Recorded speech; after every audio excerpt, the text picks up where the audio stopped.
que a un señor que logró salir con una contusión, lo llevaron al hospital. Cuando él salió del hospital, que fue a buscar su carro no estaba ahí.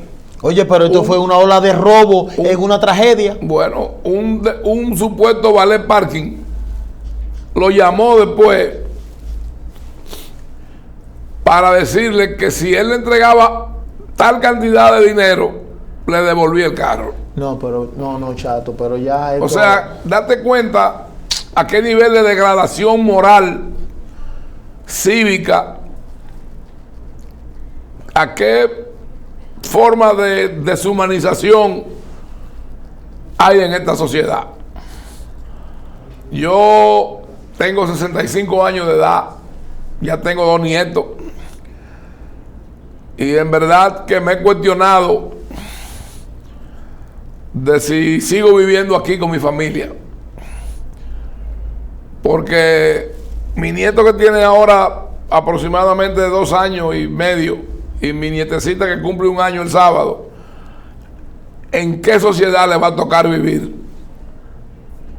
Porque si... Bienvenidos una vez más a su programa Visión RDN, con la conducción de Ariel Lara, bajo la producción de Josefa Díaz. Hoy con un contenido actualizado, señores. Suscríbanse a nuestro canal de YouTube, ya vamos rumbo a los 240,000 suscriptores, con más de 43 ya millones de visitas. Hoy nos visita un gran amigo, una persona que nosotros respetamos mucho por su gran trayectoria y más también por la defensa a la soberanía, y en este momento de que hay una degradación muy grande en este país, pero siempre hay una luz de esperanza y estamos nosotros para echar el pleito en cualquier condición. Hablamos del amigo Aristide Fernández Zuco, el Chato. ¿Cómo está, Chato? Bien, Ariel, un gusto de volver a estar contigo aquí, que es un honor para mí. Aun cuando esta es la segunda vez que vengo, me siento ya como si fuera parte de tu programa y de tu casa. Sí. Yo también comparto el respeto y la admiración por tu persona, por la forma en que hablas y te diriges a la nación con respeto, con sinceridad y responsabilidad.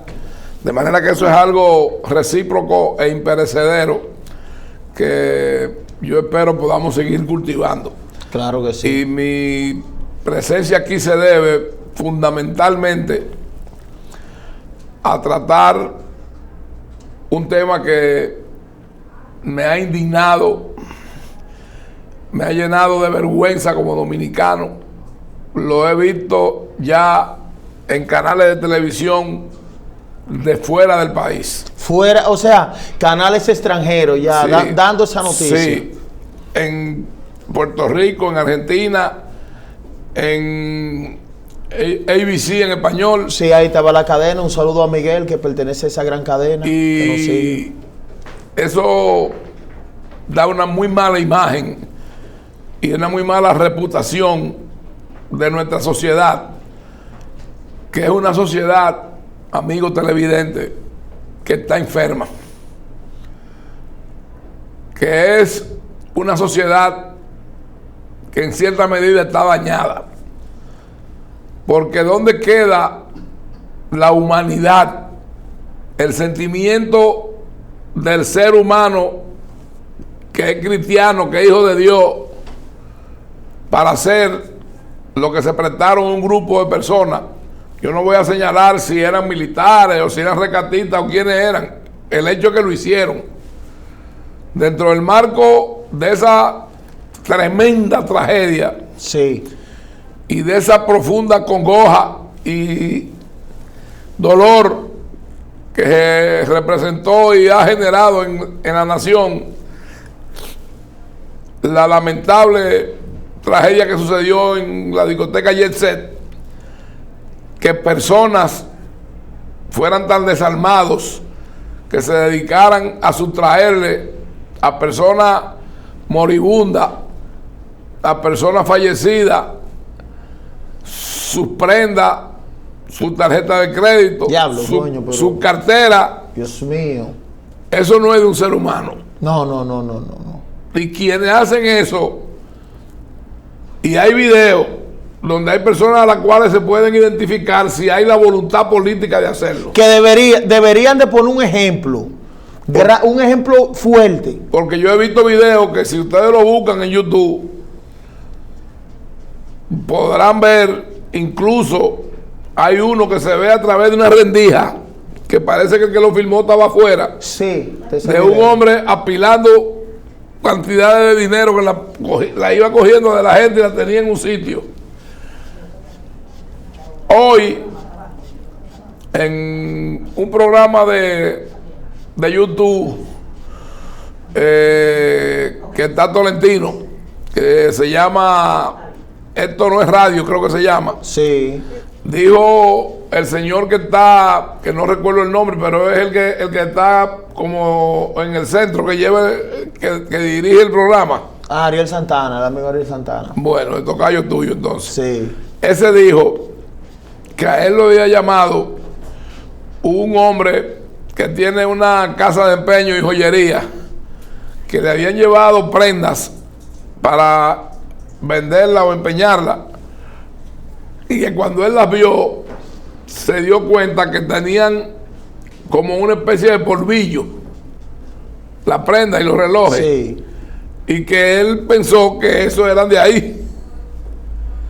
Hoy denunciaron que a un señor que logró salir con una contusión, lo llevaron al hospital. Cuando él salió del hospital, que fue a buscar su carro no estaba ahí.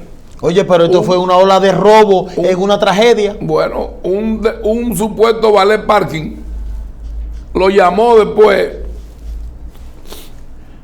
para decirle que si él le entregaba tal cantidad de dinero, le devolvía el carro. No, pero no, chato, pero ya esto... O sea, date cuenta a qué nivel de degradación moral, cívica,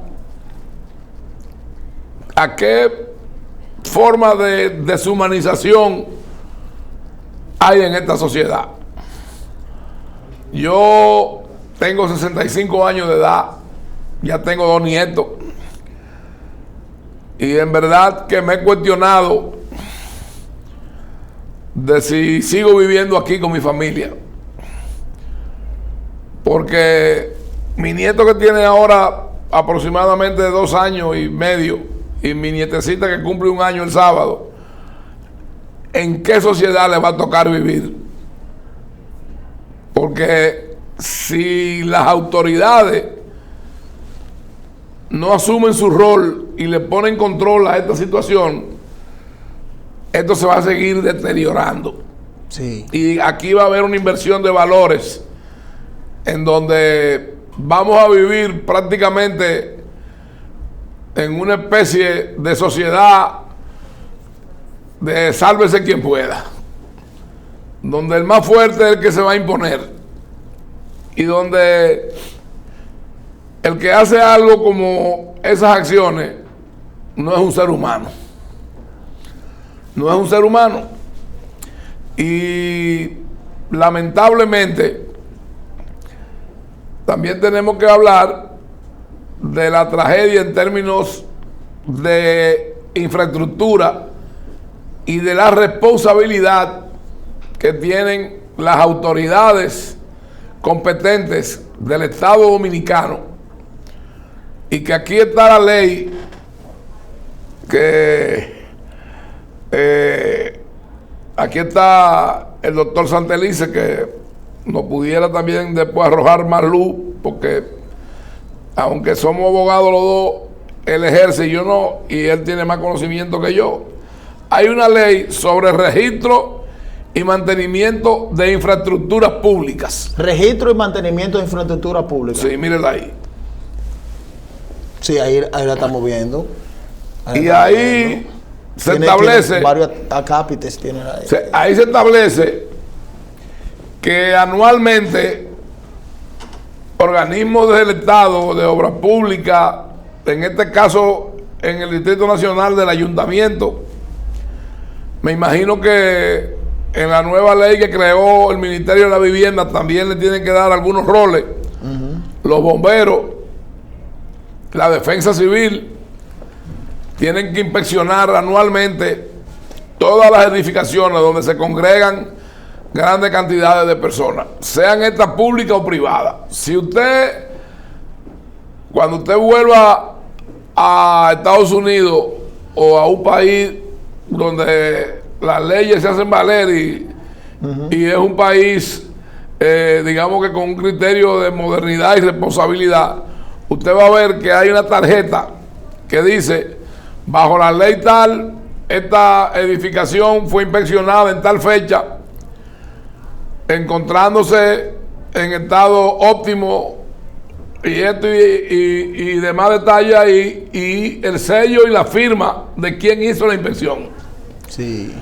Si la edificación no está en condiciones, entonces le dan un aviso y un plazo para que se corrija la situación, y si no, lo clausuran. Entonces, aquí no se trata de culpar a nadie de que una tragedia así pasara. Ahora, hoy hay una versión, no sé qué credibilidad podrá tener, porque yo vi el señor que lo estaba diciendo. Eso fue en un corto de Somos Pueblo, de que en el techo de Yese había habido una explosión. No sé si de algún equipo ahí o si fue algo en profeso, pero lo cierto es que hay que determinar responsabilidades y hay que establecer sanciones. Pero si usted ve, amigo televidente, y esto fuera bueno que tú, Ariel, que tiene tanta audiencia y credibilidad, lo pasara también. No, sí, sí. Un video que filmaron del puente de la 17. Sí, que nosotros venimos denunciando eso Pero, hace mucho. pero óigame al extremo que llega esto, amigo televidente, que esa infraestructura por debajo hay partes del soporte de ese puente que están amarradas con soga. Y ahí se ve la corrosión de los pernos y de la parte metálica, producto del salitre, producto de las vibraciones de los vehículos que pasan por ahí, vehículos pesados.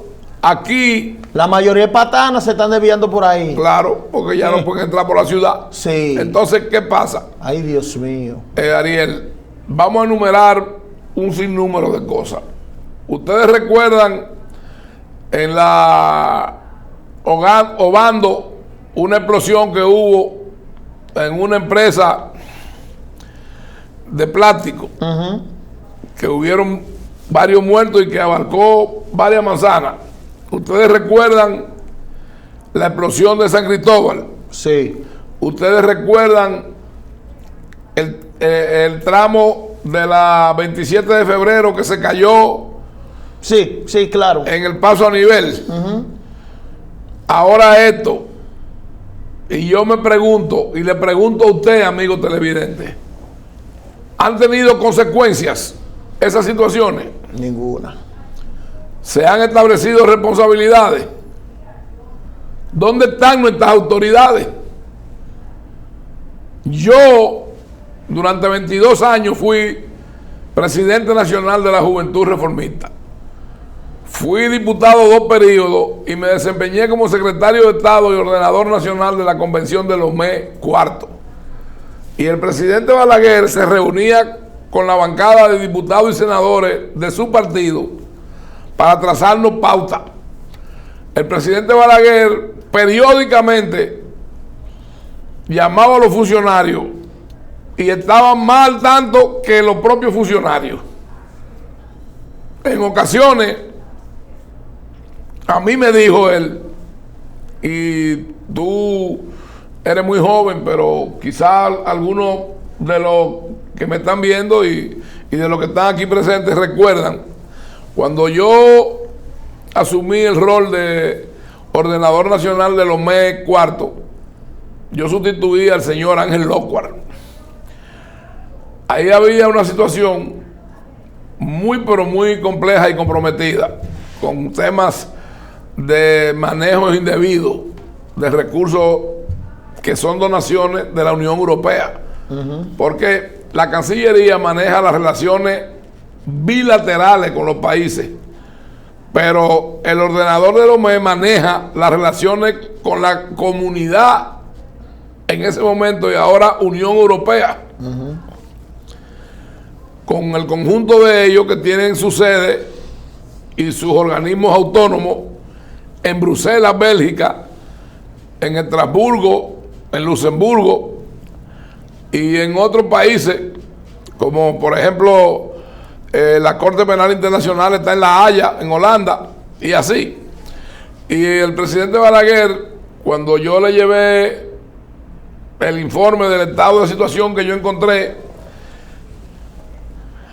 a la semana de yo haber sido nombrado, que salíamos a las 3, a las 4 de la mañana, desde las 8 de la mañana, trabajando para hacer un experticio y poder determinar en qué situación y en qué estado estaba esa institución.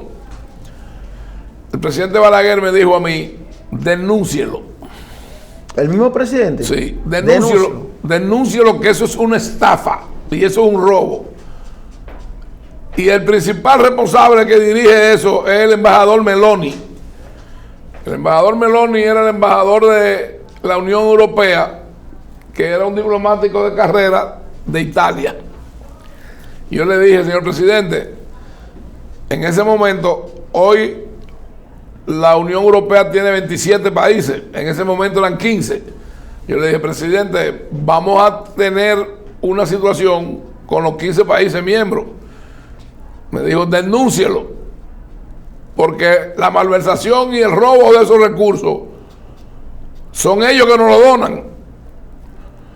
Bueno, para no alargar mucho el cuento, había una cuenta de banco que yo encontré en una asociación de ahorro y préstamo de Mao. Te estoy hablando del año 1996. Que esa cuenta de banco tenía más de 400 millones de pesos depositados ahí. Cuando yo investigo el interés que pagaba la banca privada aquí era del 28%. Wow. Y eso estaban depositados al 12%. Es decir, que los otros 16 puntos porcentuales, ¿a dónde iban? Esa es la gran pregunta. Entonces, me tocó enfrentarlo. Balaguer me dijo, yo quiero que usted vaya cuando salga de aquí, donde el Contralor, y le entregue esos documentos. Yo te invito a ti, o te pido que invite aquí a Víctor Grimaldi, que era el Contralor. Y yo fui con todo lo expediente. Se suponía que yo iba a hacer al otro día una rueda de prensa para decirlo. Pero cuando yo me estoy yendo, Víctor me dice, vamos a salir por aquí. Usted se lo puede preguntar. Y cuando salimos hay una batería de periodistas ahí. Y nos preguntan que cuál es el propósito de mi visita. Yo le explico. Y cuando le toca a Víctor hablar, dice, lo que Chato me ha traído, estos documentos que tengo aquí, queman las manos. Y eso salió al otro día en la primera plana de todos los periódicos, del Listín Diario, de todos los... Bueno, y me generó una situación con el incumbente anterior que me había tocado sustituir. Cuando tú eres un funcionario público y quieres actuar con responsabilidad, con honestidad, con seriedad, te vas a encontrar de frente con el sistema, que es una organización montada y dirigida desde la misma entraña del gobierno para hacer lo indebido, lo mal hecho y para malversar los recursos del Estado. Sí. Lo mismo me pasó cuando llegué a gobernador del Aeropuerto Internacional de las Américas. Lo mismo me pasó cuando llegué a la Comisión Nacional de Energía. Lo mismo me pasó cuando llegué a la refinería. Óigame, amigo televidente, que ni Ariel ni usted me lo van a creer. Cuando yo llegué a la refinería, Y ese es uno de los motivos porque la Shell se va del país y después vuelve cuando se hace una negociación en la que Isla y la familia Corripio, que compra los derechos del nombre de la Shell, porque aquí no opera la Shell. Aquí operan esas 3 compañías que se funcionaron bajo un franchise de la compañía Shell. Esa gente tenían desde el año 1998 que no entregaban los dividendos de la refinería dominicana de petróleo, que el Estado dominicano era dueño del 51%. ¿Del 51? Sí, es dueño. Ahora es dueño de su totalidad. Eso era 49 Shell, 51% nosotros, desde que se inauguró. Y eso eran 3,000 y pico de millones de pesos. Cuando yo se lo dije al presidente Fernández, me dijo, cóbreselo. ¿Cómo es posible, chato? Desde el 98, pero yo estaba en el gobierno. Digo, bueno, pues alguien se descuidó, presidente. Nada más hay que buscar a la fecha quién era que estaba ahí de presidente, que sabemos todos quién es. Pero yo aquí no vengo a buscarme problemas de índole personal con nadie. No, pero la historia está ahí. Pero el que lo quiera averiguar, nada más busca quién era que estaba en el 98.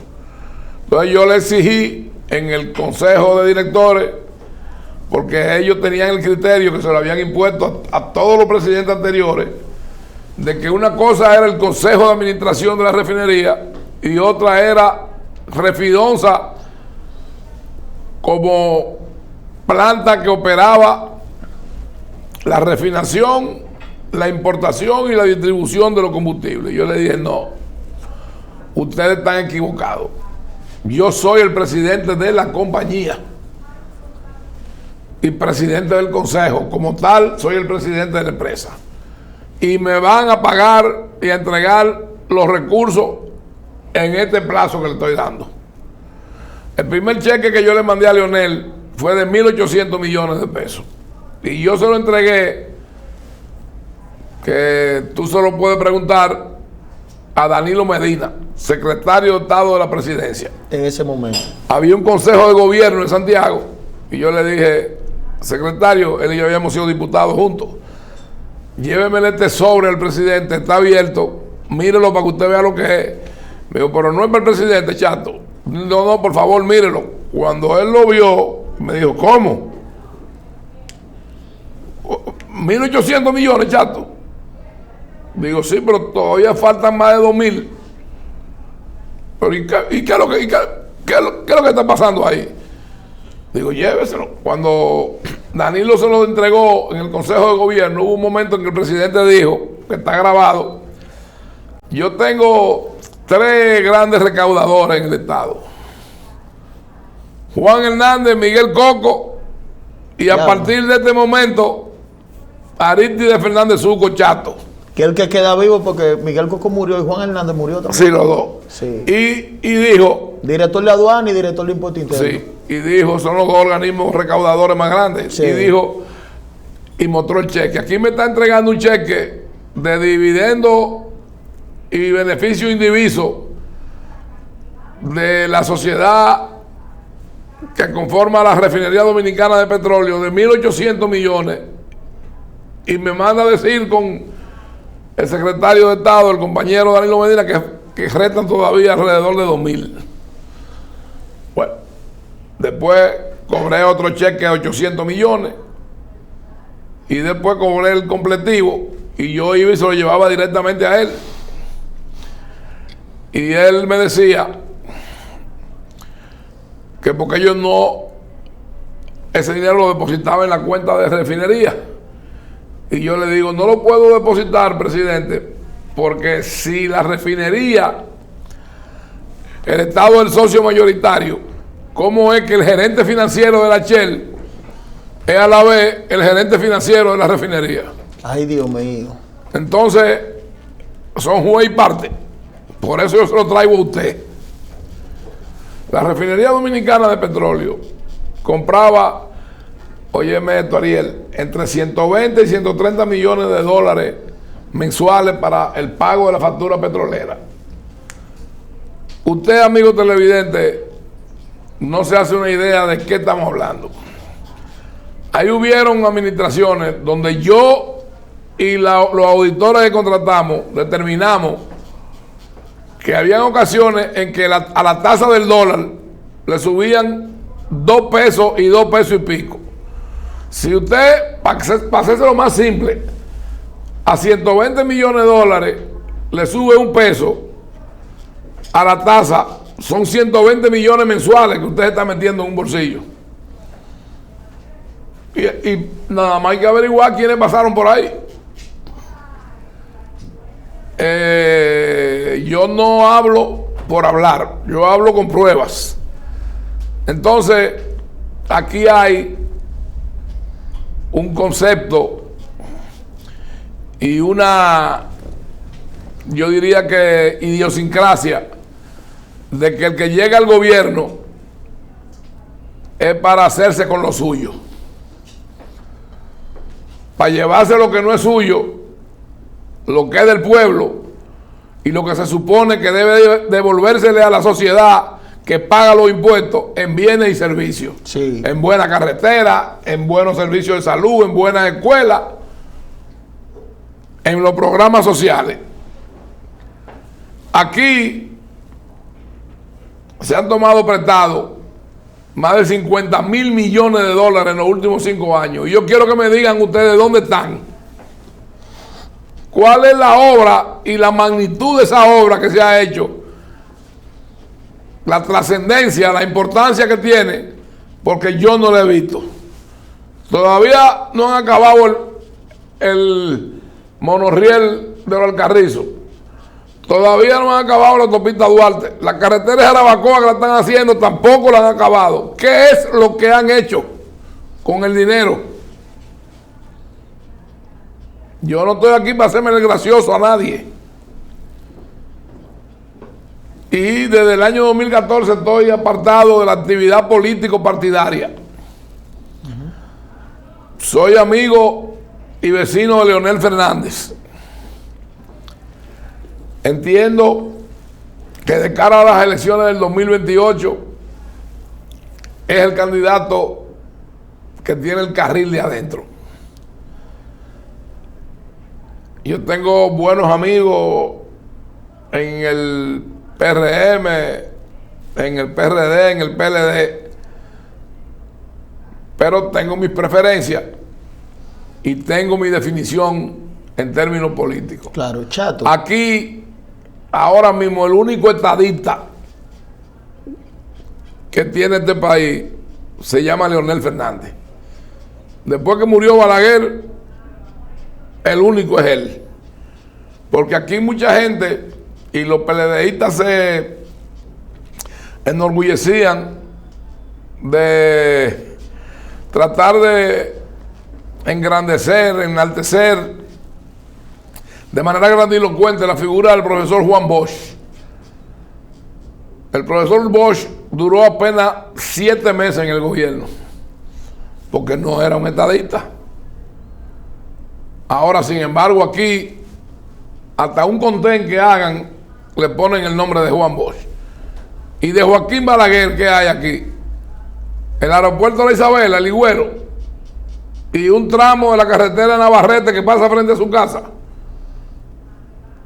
El hombre que después de Trujillo hizo este país y la infraestructura de este país. Si al presidente Balaguer le dan un presupuesto de lo que manejan las autoridades actuales, que este presupuesto anda por más de 600 mil millones de pesos al año, usted puede estar seguro, amigo televidente, que este país tuviera una segunda planta y parte de Haití también. Mire, ya quiero en este minuto final, pero que llegó el tiempo. Sabe que ustedes aquí un solo minuto. Si ese haitiano que se está riendo de la tragedia, un desalmado, para mí un parásito, esto lo digo yo. Es una lacra. Una lacra que se está riendo de la tragedia que lamentablemente sucedió, que este país está en luto. Si se hubiese encontrado con un Balaguer, con la tecnología de ahora, ¿qué le pasa a ese haitiano? Bueno, ese o con un Trujillo. Ese haitiano con Balaguer estuviera preso por la pena máxima y después deportado. Y con Trujillo estuviera bajo tierra. Pero yo le voy a decir algo a ustedes. Cuando el terremoto de Haití en el 2010, a mí me tocó ser el presidente de la comisión que se encargó de recibir y el puente aéreo de las ayudas que llegaban de todos los países del mundo para Haití. ¿Quién fue el primero que llegó a Haití a tocar la puerta del presidente René Preval?